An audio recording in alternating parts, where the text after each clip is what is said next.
সুস্থ থাকতে কেবল কি খাচ্ছেন তা নয়, কখন খাচ্ছেন সেটিও সমান গুরুত্বপূর্ণ। সাম্প্রতিক এক গবেষণায় দেখা গেছে, গভীর রাতে খাবার বা স্ন্যাক্স খাওয়ার অভ্যাস স্বাস্থ্যের জন্য ক্ষতিকর হতে পারে।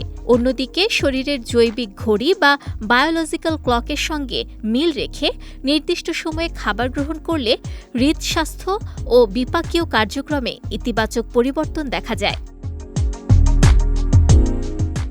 আন্তর্জাতিক একটি চিকিৎসা সাময়িকীতে প্রকাশিত এই গবেষণাটি ৩৬ থেকে ৭৫ বছর বয়সী স্থূলতায় আক্রান্ত ৩৯ জন ব্যক্তির উপর ৭.৫ সপ্তাহ ধরে পরিচালিত হয়। গবেষণায় অংশগ্রহণকারীদের দুটি দলে ভাগ করা হয়।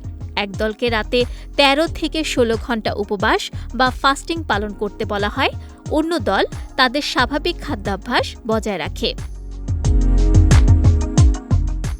গবেষণার ফলাফলে দেখা যায়, যারা রাতে দেরি করে খাওয়া বন্ধ করেছিলেন তাদের হৃদস্বাস্থ্যের উল্লেখযোগ্য উন্নতি হয়েছে।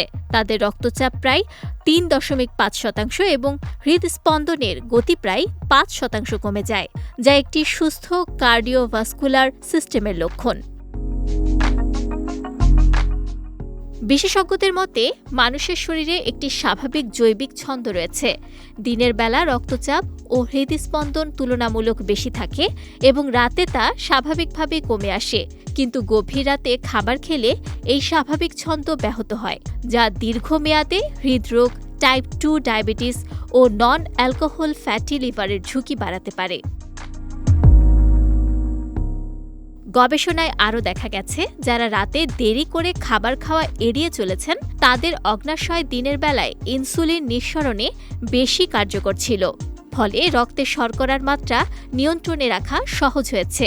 বিশেষজ্ঞরা বলছেন, কেবল ক্যালোরি কমানো নয়, খাবারের সময়ও নিয়ন্ত্রণ করা জরুরি।